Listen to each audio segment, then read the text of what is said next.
God is talking.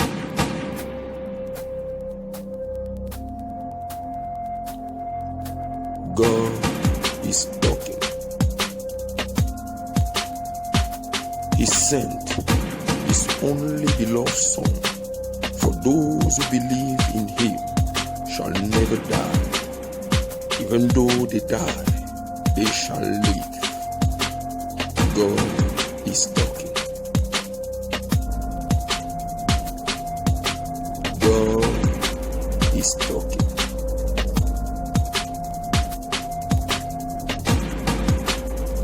Vous sondez les Écritures parce que vous pensez trouver en elles la vie éternelle. Et pourtant, elles témoignent de moi. Oui, je suis le chemin, la vérité et la vie. God is talking. Je suis la résurrection. God is talking. Je suis le sel de la terre. God is talking. Je suis la lumière du monde. God is talking. Je suis la vie éternelle. God is talking. Oh, shut up. He sent His only beloved Son. For those who believe in Him shall never die. Even though they die, they shall live. Allons-y, Matthieu chapitre 24. Comme Jésus s'en allait au sortir du temps, ses disciples s'approchèrent pour lui en faire remarquer les constructions. Mais il leur dit, voyez-vous tout cela? Je vous le dis en vérité, il ne restera pas ici pierre sur pierre qui ne soit renversée. Il s'assit sur la montagne des Oliviers et les disciples vinrent en particulier lui faire cette question. Dis-nous, quand cela arrivera-t-il et quel sera le signe de ton avènement et de la fin du monde?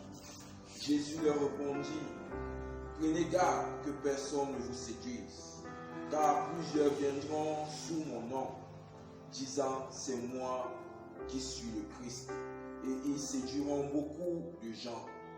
Vous entendrez parler de guerre et de bruit de guerre. Gardez-vous d'être troublés, car il faut que ces choses arrivent. Mais ce ne sera pas encore la fin. Une nation s'élèvera contre une nation, un royaume contre un royaume, et il y aura en divers lieux des famines et des tremblements de terre. Tout cela ne sera que le commencement des douleurs. Alors on vous livrera au tourment, et l'on vous fera mourir, et vous serez haïs de toutes les nations à cause de mon nom. Alors aussi plusieurs succomberont, et ils se trahiront, se haïront les uns les autres. Plusieurs faux prophètes s'élèveront, et ils séduiront beaucoup de gens. Et parce que l'iniquité sera accrue, l'amour du plus grand nombre se refroidira. Mais celui qui persévérera jusqu'à la fin sera sauvé. Cette bonne nouvelle du royaume sera prêchée dans le monde entier pour servir de témoignage à toutes les nations. Alors viendra la fin. C'est pourquoi lorsque vous verrez l'abomination de la désolation dont ont parlé les prophètes, le prophète Daniel établi en lieu saint, que celui qui lit fasse attention.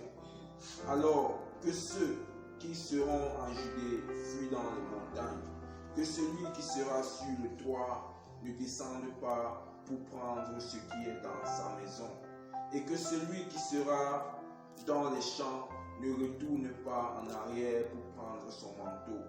Malheur aux femmes qui seront enceintes et à celles qui allaiteront en ces jours-là. Priez pour que votre fruit n'arrive pas en hiver, ni le jour de sabbat.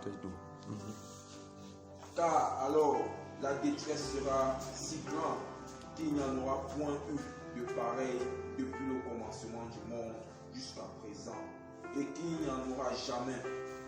Et si ces jours n'étaient abrégés, personne ne serait sauvé. Mais à cause des élus, ces jours seront abrégés. Si quelqu'un vous dit alors, le Christ est ici, ou il est là, ne le croyez pas, car il s'élèvera de faux Christ et de faux prophètes. Ils feront de grands prodiges et de miracles, au point de séduire, s'il était possible, même les élus.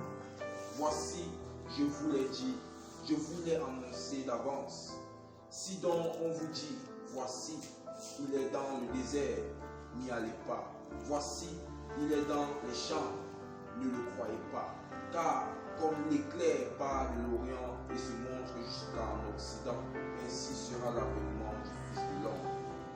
En quelque lieu que soit le cadavre, là s'assembleront les herbes. Aussitôt, après ces jours de détresse, le soleil s'obscurcira, la lune ne donnera plus sa lumière, les étoiles tomberont du ciel et les puissances des cieux seront ébranlées.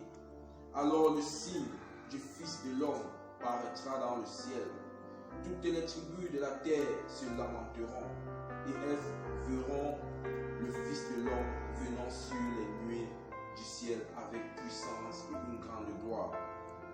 Il enverra ses anges avec la trompette retentissante et ils rassembleront ses élus des quatre vents depuis une extrémité des cieux jusqu'à l'autre.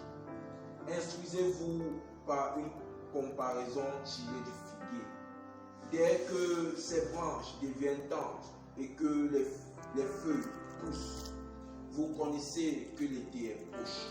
De même, quand vous verrez toutes ces choses, sachez que le Fils de l'homme est proche à la porte. Je vous le dis en vérité, cette génération ne passera point, que tout cela n'arrive. Le ciel et la terre passeront, mais mes paroles ne passeront point. Pour ce qui est du jour et de l'heure, personne ne le sait, ni les anges des cieux, ni le Fils, mais le Père seul. Ce qui arriva du temps de Noé arrivera de même à l'avènement du Fils de l'homme. Car dans les jours qui précédaient le déluge, les hommes mangeaient et buvaient, se mariaient et mariaient leurs enfants, jusqu'au jour où Noé entra dans l'arche. Et ils ne se doutèrent de rien jusqu'à ce que le déluge vienne et les emporte tous. Il en sera de même à l'avènement du Fils de l'homme.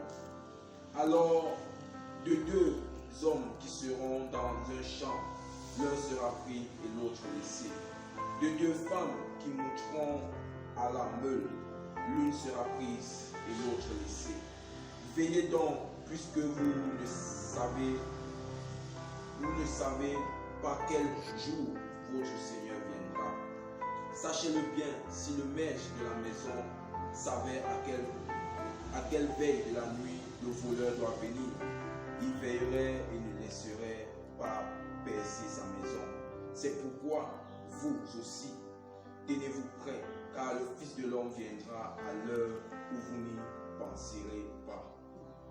Quel est donc le serviteur fidèle et prudent que son maître a établi sur ses gens pour leur donner la nourriture au temps convenable? Heureux ce serviteur que son maître, à son arrivée, trouvera faisant ainsi. Je vous le dis en vérité, il établira sur tous ses biens. Mais si c'est un méchant serviteur qui dit en lui-même, mon maître tarde à venir, s'il se met à battre ses compagnons, s'il mange et boit avec les ivrognes, le maître de ce serviteur viendra le jour où il ne s'attend pas et à l'heure qu'il ne connaît pas. Il le mettra en pièces et lui donnera sa part avec les hypocrites. C'est là qu'il y aura des pleurs et des grincements de dents. Amen. Tu vas dire après moi, je ne suis pas un hypocrite. Je refuse d'être hypocrite. Je refuse d'être hypocrite. Car mon salut en dépend. Amen.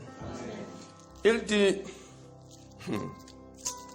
Hosanna, Hosanna à l'agneau immolé. Hosanna, Hosanna, Jésus est ressuscité. Hosanna, Hosanna à l'agneau immolé. Hosanna, Hosanna, Jésus est ressuscité. Seigneur, nous bénissons ton nom ce matin encore une fois de plus. Et nous te disons merci, ô Père. Merci. Merci pour la résurrection. Merci pour le don de justice. Nous te disons encore merci et nous bénissons ton nom pour ta parole. Béni sois-tu. Béni sois-tu pour ces avertissements. Béni sois-tu. Béni sois-tu pour cette prophétie. Béni sois-tu. Béni sois-tu parce que Père éternel, tu nous permets d'être dans ces temps. Béni sois-tu. Béni sois-tu parce que tu nous permets de vivre ces temps-là. Béni sois-tu. Béni sois-tu parce qu'au travers de cette prophétie, il y a une promesse qui est accompagnée. Béni sois-tu. Et nous prenons ce matin la résolution et nous recevons ce matin la grâce de vivre au travers de la promesse qui est cachée dans cette prophétie au nom de Jésus. Béni sois-tu. Et dit, le cas sort du temple. Dis qu'il sort du temple. Toi, tu aimes rester dans le temple. Tu aimes rester à l'église. Jésus sort du temple. Et ses disciples s'approchent de lui pour lui faire remarquer la beauté des constructions. Est-ce que ça te dit quelque chose? Les disciples lui disent, regarde comment le bâtiment est beau. Et la parole dit, ils s'approchaient pour lui en faire remarquer les constructions. Mais le Seigneur leur dit, voyez-vous tout cela? Amen. Je vous le dis en vérité, il ne restera pas ici pierre sur pierre qui ne sera renversé. Pas détruit. Renversé. Il y a une différence entre détruit et renversé. Est-ce que je te dis quelque chose? Il dit, voyez-vous tout cela? Je vous le dis en vérité, il ne restera pas ici pierre sur pierre qui ne sera renversé. Il s'assit sur la montagne. Il sort de l'église. Il sort du temple. Il sort de la chapelle. Il va s'asseoir sur la montagne. Ah, Jésus. Il va s'asseoir sur la montagne. Et les disciples s'approchent de lui, en particulier pour lui faire cette question. Dis-nous, quand arrivera-t-il? Quel sera le signe de ton avènement et de la fin du monde? Amen. Acclame pour le Saint-Esprit. Depuis que toi et moi, et d'autres avant toi et moi, avons rencontré ce Jésus-là, on nous a toujours appris que la terre va disparaître. Est-ce que ça te dit quelque chose? Et tous les messages que tu entends tous les jours ont tendance à te faire croire que la terre va disparaître. Et on te met sous une pression. On te met dans l'urgence. Et on t'oblige à porter des... Jésus leur a dit, vous faites porter des fardeaux à ce peuple. Des fardeaux que vous-même, vous ne portez pas. Oh, pharisiens, race de serpents. L'église te fait porter des fardeaux. L'église bâtie dans le temple des humains te fait porter des fardeaux. Et Jésus dit ce matin, il y en a marre. Est-ce que tu dis quelque chose? Oh, la terre va disparaître. Il dit, les gars lui ont demandé, quel est le signe de ton avènement? Quel est le signe de ton avènement? Et attends, il dit ceci. Il dit, non, je suis en colère ce matin, je ne sais pas pourquoi. Il dit, sera-ce le signe de ton avènement et de la fin du monde? Jésus dit, prenez garde que personne ne vous séduise. Prends garde, fais attention à ce qu'au travers de votre façon de comprendre les Écritures, que personne ne vienne te séduire. Car plusieurs viendront sous mon nom. Non, tu n'as pas dit ça. Dis que sous mon nom. Ils viendront sous mon nom, disant c'est moi qui suis le Christ, et ils séduiront beaucoup. Et il y a une différence entre venir sous le nom et venir en son nom. Venir sous le nom, ça veut dire qu'ils utilisent le nom de Jésus, ils font autre chose. Non, tu n'as pas dit amen. Venir en son nom, c'est que Jésus les a envoyés et ils disent les paroles de Jésus, pas leurs paroles. Non, tu n'as pas dit amen. Ton amen là va m'énerver. Vous entendrez parler des bruits de guerre. Gardez-vous d'être troublés. Car il faut, ça doit arriver. Que ce qui se passe en Chine, aux États-Unis, à Bakassi, à Nozo, ça doit arriver. Ça ne doit pas te surprendre. Applaudis pour le Saint-Esprit. Non, réjouis-toi de ce que c'est là. C'est ton maître qui parle, c'est pas moi. C'est ton prophète qui parle, c'est pas moi. C'est ton Dieu qui parle, c'est pas moi. Il dit, ça doit arriver. Non. Dis que celui qui me dit le contraire me trompe. Il te trompe. Et il dit,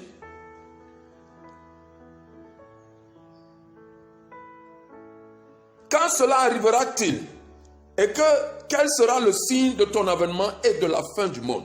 Je disais tout à l'heure que le fait de te faire croire que la terre va disparaître, d'accord? Parce que lorsque Jésus te parle de la fin du monde, il ne te parle pas de la disparition de la terre, non. Sinon, pourquoi tu pries tous les jours? C'est lui qui te demande de dire tous les jours que ton règne vienne et que ta volonté soit faite sur la terre comme au ciel. Pourquoi la terre va disparaître? Dieu se contredit? Non. Non, tu n'as pas dit amen.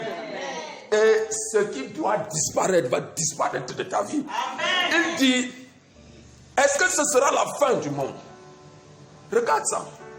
Il va arriver un moment dans la création, dans le processus que Dieu a mis en place pour maintenir l'homme à son image et à sa ressemblance. Il va arriver un moment où le ciel et la terre sur laquelle toi et moi nous vivons seront un. Amen. Est-ce que tu dis quelque chose? Amen. Non, tu n'as pas dit amen. Amen. Les gens qui voyagent trop là, ils font des rêves bizarres. Oh, j'étais au paradis, j'étais. Mon ami, dis que mon ami, je te donne une information ce matin. La finalité de l'humain, c'est la terre. L'humain n'a pas été conçu pour vivre là-bas. Oh. L'humain n'a pas été conçu. Le scaphandre, c'est la morphologie de l'homme là, ce n'est pas pour vivre là-bas. C'est pour ça qu'il y aura la nouvelle Jérusalem qui descendra. Et je veux une nouvelle terre. La terre n'a pas disparu. Elle a simplement été régénérée. Elle n'a pas disparu. Maintenant, la fin du monde, c'est quoi? Jésus dit, n'aimez point le monde et les choses qui sont dans le monde. Le monde, c'est un système. Le monde, c'est un environnement spirituel. Le monde, c'est un environnement où les gens font certaines choses.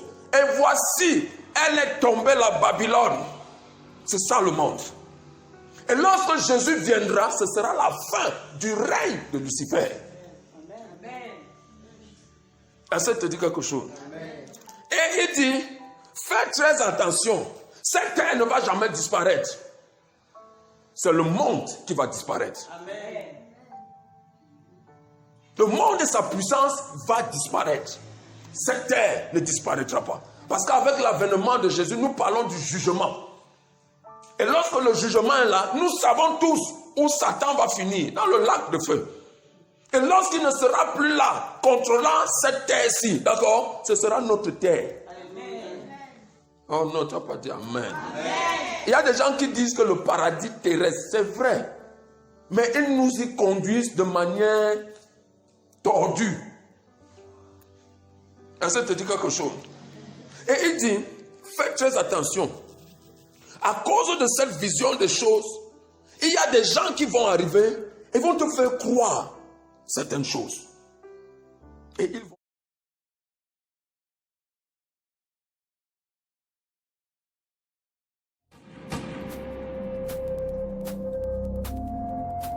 God is talking.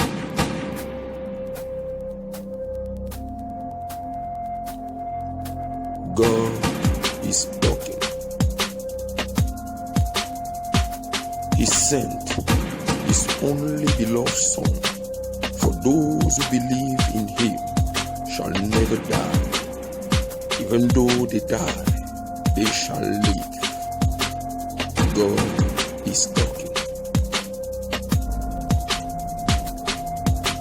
God is talking.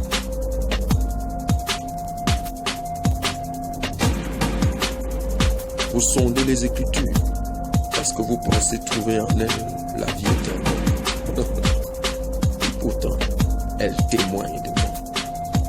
Oui, je suis le chemin, la vérité et la vie. God is talking. Je suis la résurrection. God is talking. Je suis le sel de la terre. God is talking. Je suis la lumière du monde. God is talking. Je suis la vie éternelle.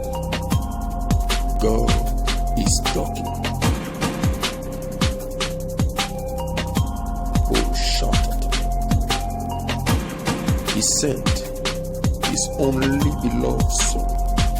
For those who believe in Him shall never die. Even though they die, they shall live.